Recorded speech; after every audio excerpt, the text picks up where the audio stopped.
In the shadow of the great Jade Peak, before the skies rained fire, a venerated master asked his most gifted disciple a profound question. Rui, your strikes mirror the flowing wind. Tell me, how long can you summon the storm? The young sword dancer smiled with the arrogance of youth. As long as the heavens require, Master Kael. My precision will carve the path to victory. The old master lowered his gaze. A tragic delusion. You will dance only until your breath catches, your wrists splinter, and your physical vessel shatters beneath the weight of your own mind. Then, you will perish. Before the next moon had waned, the prophecy materialized into grim reality. Rui, a prodigy of the blade, fell to a nameless, unrefined foot soldier. It was not a failure of technique. Rui's form remained a breathtaking display of martial artistry. But in the desolate hours of the conflict, his fingers lost their iron grip. His lungs burned like dry parchment. The unvarnished truth of the battlefield is this: no sanctuary of learning can forge a survivor if the temple of the body is built on sand. Perfect mastery housed in a fragile vessel is merely a beautiful prelude to a swift demise. The warriors who lived to tell the tales were not the most graceful. They were the ones whose flesh and bone had been hardened to endure the relentless cruelty of war. They were the ones who carried mountain stones until their hands became calloused shields, who swung heavy iron rods until their shoulders forgot the meaning of fatigue. Right now, you are facing your own insurmountable sieges. You fight for purpose, for legacy, for honor. And if you are failing, it is not because your mind lacks the sharp edge of knowledge. You are falling because your endurance evaporates before the battle is won. Are you prepared to discover the brutal division between the ghosts who possessed perfect form and the legends who possessed unbreakable bodies? Chapter 1. The Fragile Masterpiece. In the tranquil valleys of the Silver Province, spring blossomed with deceptive peace. Rui executed the crescent moon strike for the 1,000th time that week. The angle was divine. The distribution of weight was mathematical perfection. Master Kael observed from the wooden veranda, offering a rare, approving nod. Your fluidity surpasses masters twice your age, Rui. At a mere 23 years of age, with 7 years devoted to the way of the blade, Rui was a living archive of martial philosophy. He could recite the ancient scrolls of the Sun Temple from memory. He understood the geometry of combat on a conceptual plane that eluded battle-hardened veterans. Yet, a silent shadow stalked his brilliance. Following a mere fraction of an hour of continuous striking, Rui's forearms throbbed with a hollow ache. After another cycle of the hourglass, a burning sensation clawed at his shoulders. His physique, despite its aesthetic grace and technical supremacy, was dangerously soft. It was a body sculpted for the applause of the courtyard, not the chaotic slaughter of the vanguard. The academy had always exalted the spirit and the mind. The philosophy of the blade, the perfect memorization of forms, and the mental chess of combat were paramount. The grueling, undignified labor of hauling stones and beating tree trunks was dismissed as the work of mere laborers. A true sword master conquers through the perfection of his art, not the crude exertion of muscle. Master Kael would frequently preach. What Rui had never witnessed, however, was the gruesome reality of a duel that dragged past the 5-minute mark. He had never seen the desperate moments when exhaustion, not skill, became the sole arbiter of life and death. He did not know that when muscles scream and vision blurs, the warrior whose body surrenders first is the one who bleeds into the earth, regardless of how beautifully he holds his weapon. Then, the drums of war echoed through the valley. A warlord from the northern steppes was mobilizing a massive vanguard. Every soul capable of bearing steel was summoned. The abstract theory of conflict was about to become a visceral nightmare. Master Kael summoned his prized pupil to the inner sanctum. Rui, your technique is without equal. When the chaos erupts, anchor yourself in the forms. Execute the strikes exactly as you have practiced in the morning mist. Trust the perfection of your art. Rui bowed deeply. I am the storm, Master. But he was a storm in a teacup. He had never swung a blade with murderous intent for more than 10 minutes. He had never tasted the bitter ash of the moment when adrenaline evaporates, leaving only raw, grueling stamina to ward off death. Weeks later, Rui marched into the jaws of his first true campaign. His edge was razor sharp, his mind a fortress of strategy, but his physical vessel was marching blindly into a shredder. Chapter 2. The Iron Foundation. On the eve of the great clash, Rui wandered the encampment, his mind racing, sleep a distant stranger.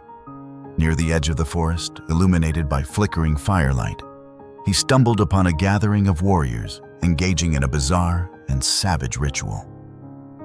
One scarred fighter was swinging a massive, studded iron club in slow, punishing arcs. Another was wrestling with an awkward, heavy boulder lashed to a thick rope, his forearms swelling with dark, engorged veins. A third was relentlessly driving his bare knuckles into a rough-hewn wooden pillar, the sickening thud of bone against timber echoing rhythmically. His hands were grotesque, hardened masses of scar tissue and callus. This was not the elegant choreography of the academy. This was a brutal, agonizing forge. A grizzled veteran, his armor chipped and scarred from 20 years of survival, paused his brutal work and locked eyes with the young prodigy. This was Silas, a man whose voice sounded like grinding stones. You look lost, young dancer. They do not teach the Iron Foundation in your pristine halls, do they? Rui masked his unease with a scoff. Such crude labor. True combat is decided by the mind. Silas let out a dry, rasping laugh that offered no warmth. Then your masters have never drowned in the mud of a real skirmish. Answer me this, prodigy. How long can you swing that beautiful blade at your maximum speed? Rui hesitated. In the courtyard, we practice for an hour, sometimes 2. Silas leaned heavily on his iron club. And how long do you believe tomorrow's slaughter will last? The question hung in the cold night air, heavy and ominous. Rui swallowed hard. I do not know. A morning? A full rotation of the sun? Silas stepped closer, his presence suffocating. In the first hour, every man is a master. Everyone's form is crisp. In the second hour, the stances crumble. In the third hour, that is when the reaper truly goes to work. Men do not die because they forget their forms. They die because their grip turns to water, their arms become lead, and their lungs betray them. Silas gestured toward the sweating warriors. This is the true discipline. The boulder fortifies the hands, so your weapon does not slip when it is slick with the lifeblood of your enemies. The wooden pillar hardens the bones, so they shatter blades instead of snapping. The iron club builds the stamina that keeps your weapon moving when every other man on the field is a gasping corpse. Rui watched in horrified fascination. There was no poetry here, no philosophical harmony, only grueling, monotonous suffering. But surely, a flawless defense negates the need for such crudeness, Rui protested. No, Silas shot back, his words cutting deeper than steel. In a brief duel of honor, perhaps. In the chaos of war, the man who is still standing in the 4th hour slaughters the man who is gasping on his knees. even if the dying man executes the most perfect parry ever conceived. Silas kicked a heavy rope-bound rock toward Rui. Lift it. Twist your wrists 30 times. Rui grasped the crude apparatus. He twisted. By the 10th rotation, his forearms felt as if they were submerged in boiling oil. By the 20th, the muscles screamed in pure agony. At 26, his fingers lost all power. The rock slammed into the dirt. Rui stared at his trembling hands in absolute horror. He could not manipulate a stone for 30 seconds, yet tomorrow he was expected to wield his sword for half the day. Now the veil is lifted, Silas murmured, his harshness fading into grim pity. A flawless technique housed in a fragile frame is a death sentence. Tomorrow, your beautiful art will keep you breathing for the first hour. After that, remember this: the battle does not end when you are tired. It does not end when you are in pain. It ends when your body physically refuses to obey. Train with us tonight. It will not save you, but you will finally understand what true endurance demands. Rui fell to his knees, his hands resting on the cold earth. "Show me the path," he whispered. Chapter 3: The Collapse of Grace. Dawn painted the sky in the color of bruised plums. Rui stood in the vanguard, his chest tight, his arms still radiating a dull, throbbing heat from the agonizing exercises of the previous night. A mere fraction of true physical conditioning had left him more battered than years of repetitive form practice. The war horns shattered the morning silence. The lines collided. The first hour was a testament to Rui's genius. His training was impeccable. Every strike he delivered was a masterclass in economy of motion. Every parry was an impenetrable shield. He danced through 3 engagements, dispatching his foes with an almost casual brilliance. The technique was flawless. The philosophy was sound. Adrenaline masked the slow drain of his reserves. But as the sun climbed higher, marking the second hour, the grim reality of Silas's warning began to manifest. His hands began to throb with a vicious intensity, not from the wounds of the enemy, but from the sheer, unrelenting strain of clenching his weapon. His shoulders burned with a deep, consuming fire. A ferocious attacker lunged. Rui delivered his signature counterstrike, but as the blades clashed, the shockwave shuddered through his weakened arms. He won the exchange, but the effort required was monumental. He glanced across the churning sea of violence. Many had fallen, but Silas was still moving. The grizzled veteran was a machine, his strikes lacking Rui's grace, but carrying a terrifying, inexhaustible power. By the third hour, Rui was drowning in an ocean of pain. Every time he raised his sword, it felt as though he were lifting the jade peak itself.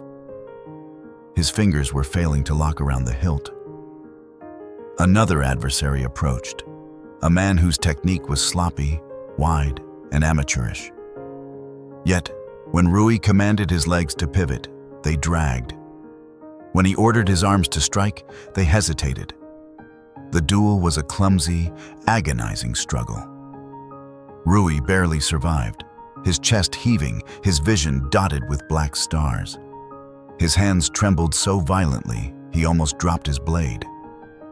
The fourth hour brought the final, tragic revelation. Rui's vision had tunneled. The world was a blur of mud, blood, and screaming steel. Before him stood a common conscript, a peasant armed with a rusted spear. In the pristine courtyard of the academy, Rui would have dismantled this man in the blink of an eye, but they were not in the courtyard. Rui attempted a swift deflection. His arms, drowned in fatigue, moved with the agonizing slowness of a drowning man. The spear grazed his ribcage. Rui attempted to retaliate, stepping forward to deliver the crescent moon strike. It was the movement he had perfected 1,000 times.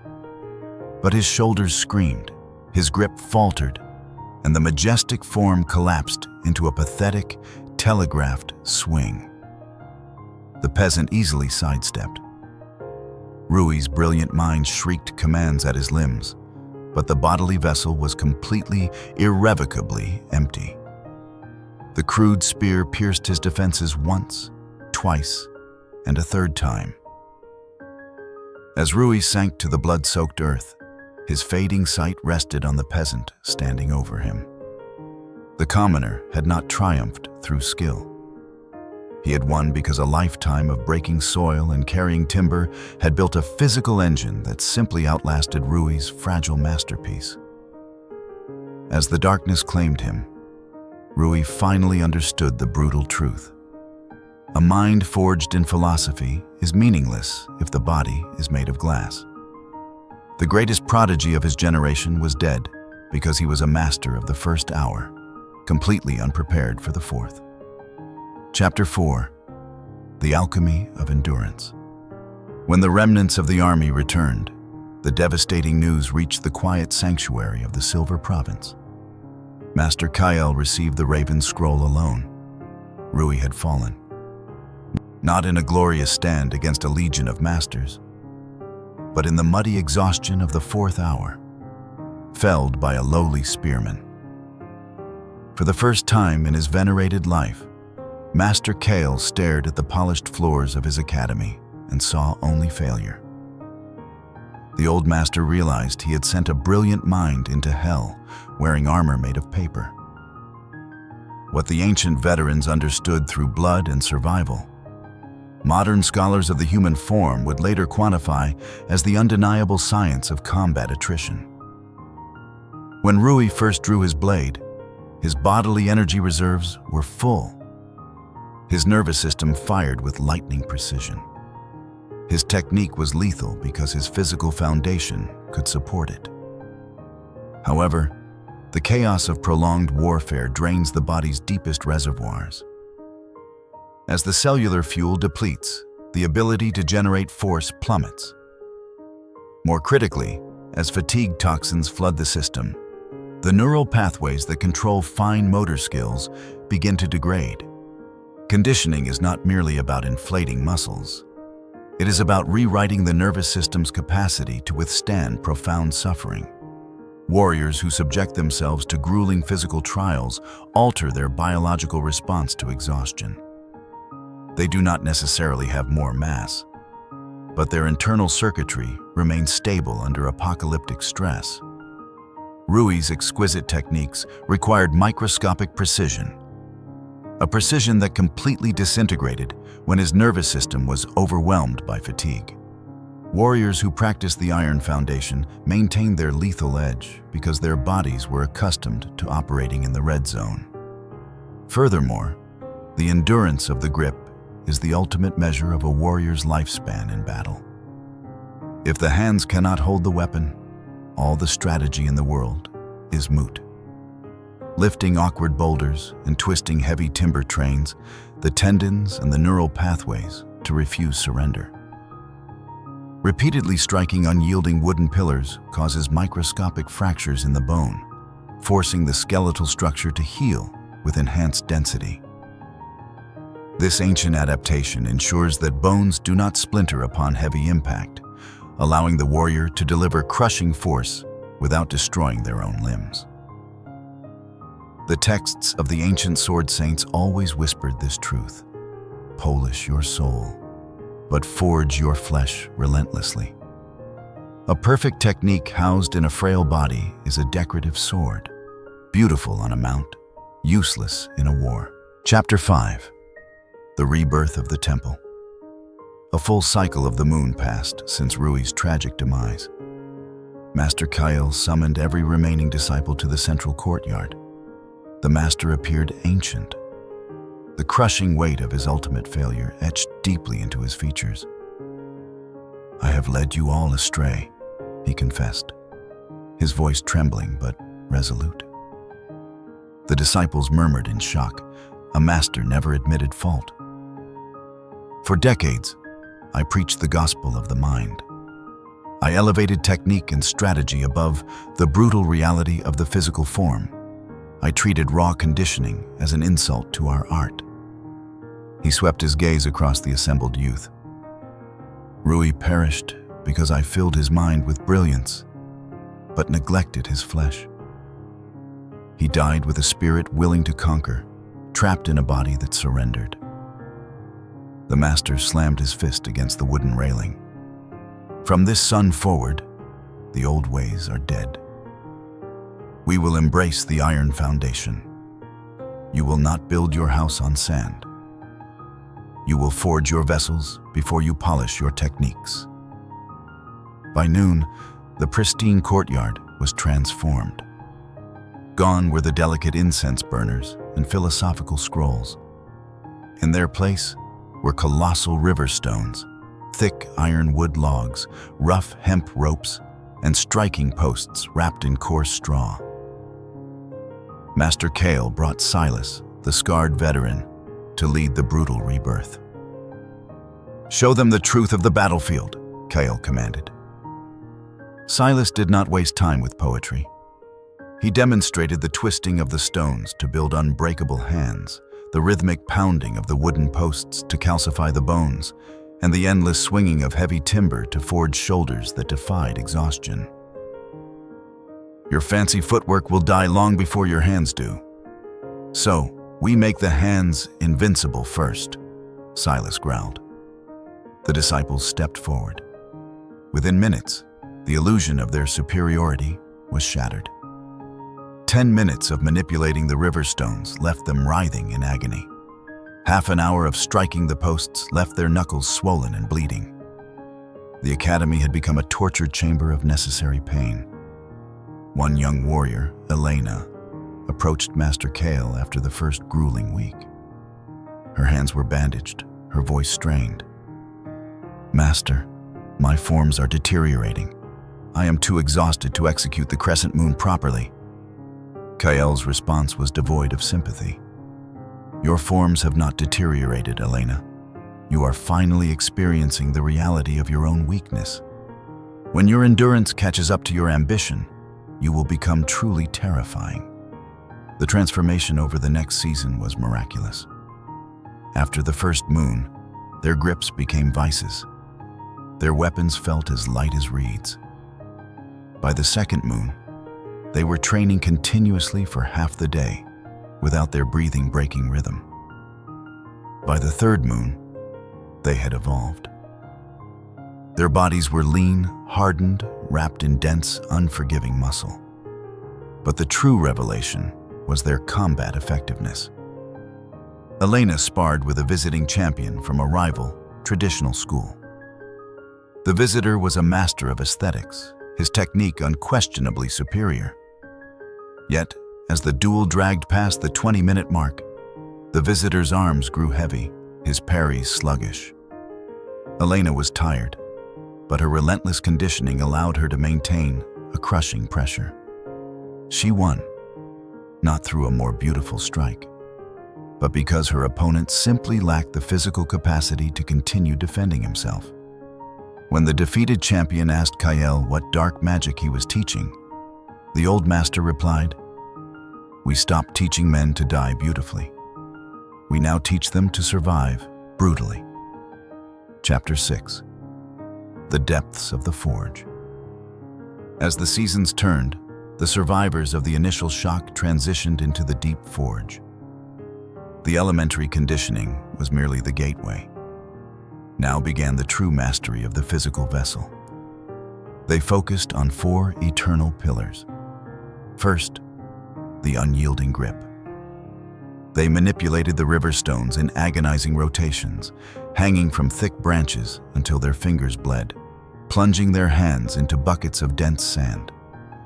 Elena's hands lost their softness.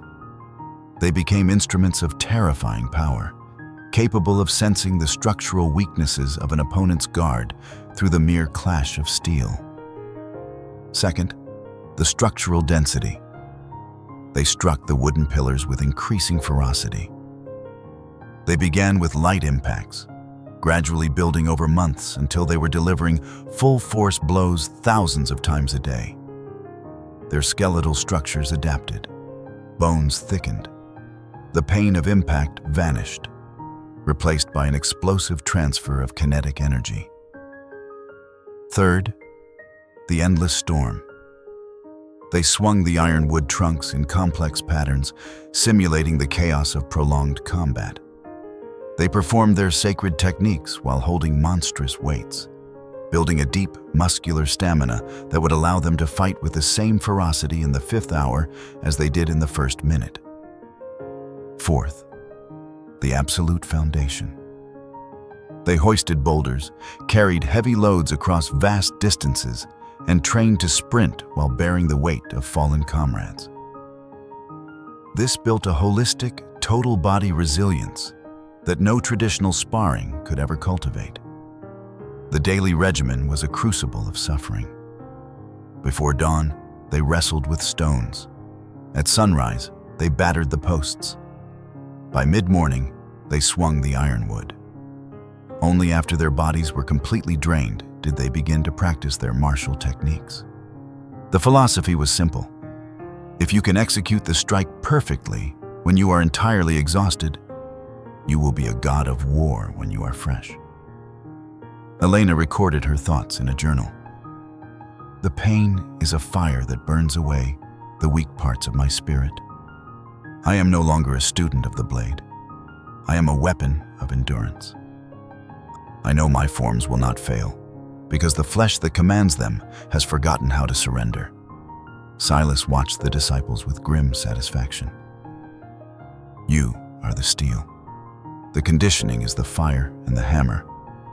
Weak metal shatters under the hammer, but the metal that survives the pounding becomes the blade that cuts history. A warrior is a trinity of mind, spirit, and flesh. Let one decay, and you invite the grave. Chapter 7. The Ultimate Vindication. Exactly 1 year after the tragic loss of Rui, the drums of war thundered once more.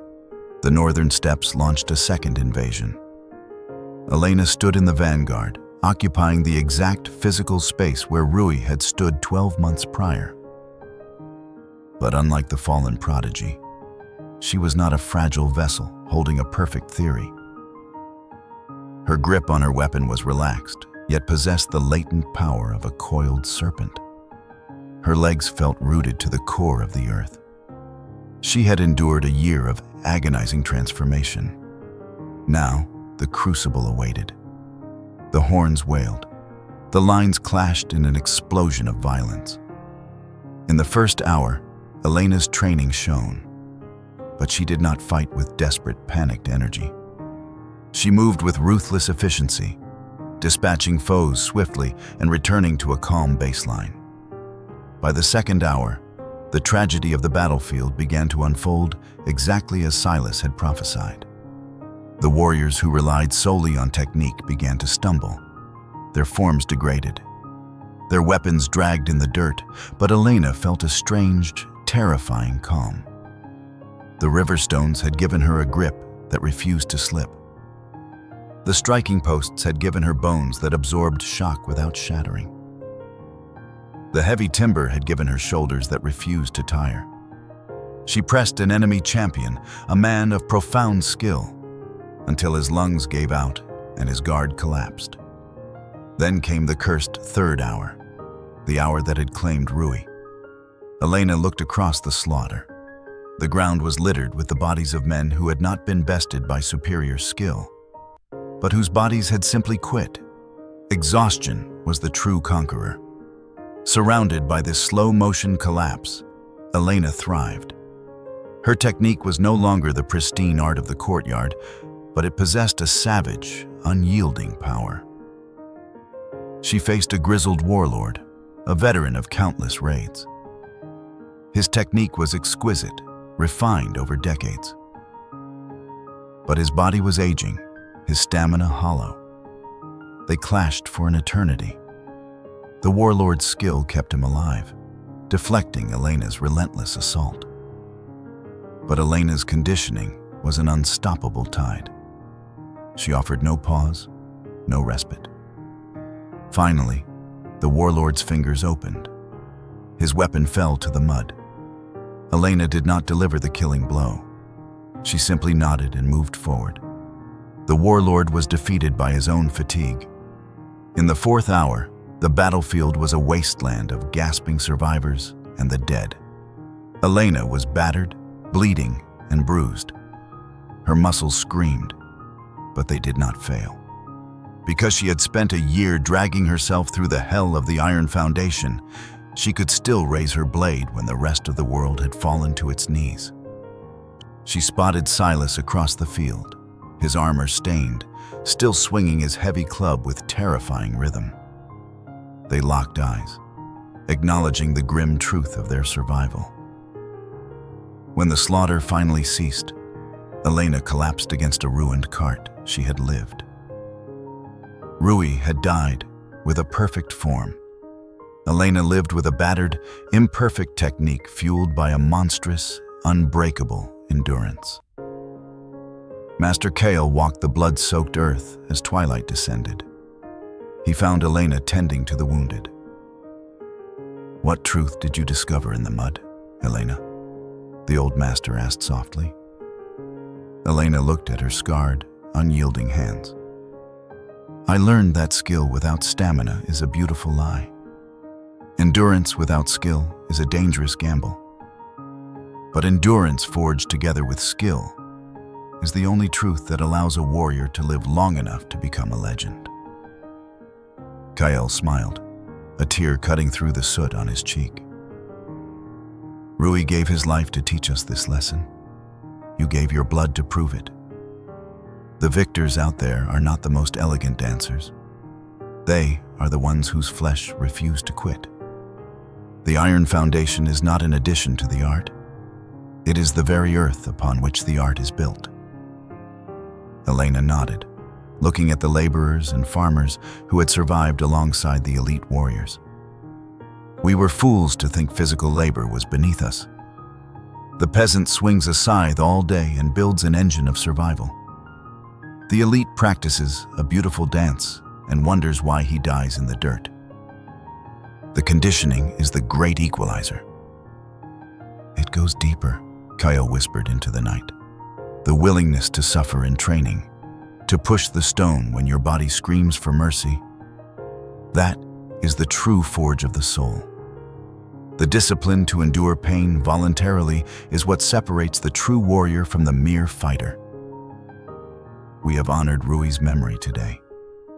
We will never again send a beautiful glass sword into a tempest of iron." Chapter 8. The Eternal Forge. 5 years passed like leaves in the autumn wind.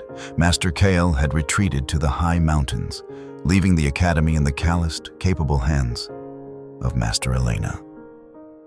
The school was renowned, feared, and respected, teaching the harsh truth of combat over the comforting illusions of aesthetic perfection. A young boy arrived at the gates.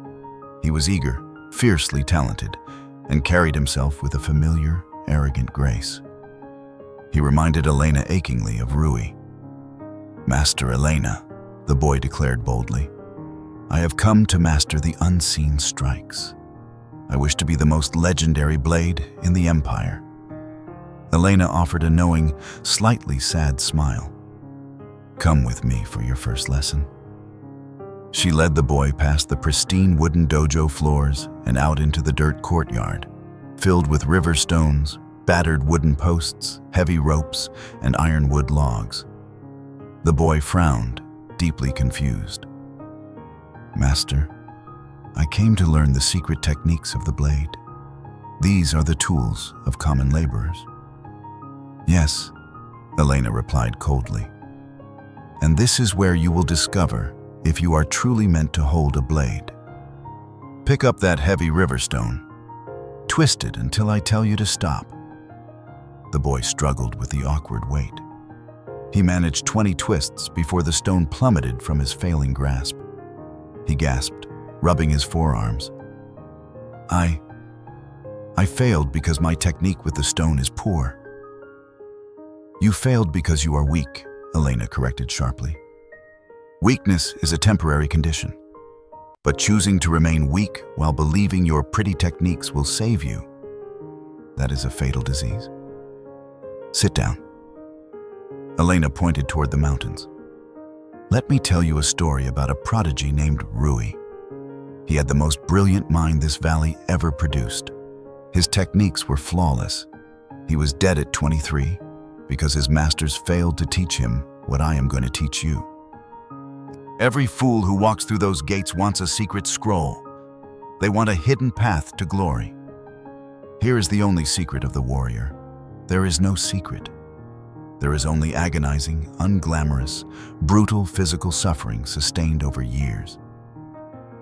That is the only magic that separates the living from the dead. She picked up the fallen stone and shoved it back into the boy's chest. You will start here. Every dawn, every dusk, your hands will crack. Your muscles will beg for mercy. You will despise me. And when you want to run away, remember this. This stone saved my life, and its absence killed the greatest talent this school ever saw. Choose which destiny you want. The boy stared at the stone, the arrogant light fading from his eyes, replaced by a dawning, terrifying comprehension. He was standing at the precipice of true mastery. It was not a path of elegance, but a road of endless, grinding endurance. When do we begin the true training, Master? The boy asked quietly. You already have, Elena smiled, a fierce, protective glint in her eyes. Now, 30 twists of the stone. If you fail, you rest and you begin again. Welcome to the forge. Let us build a vessel worthy of the storm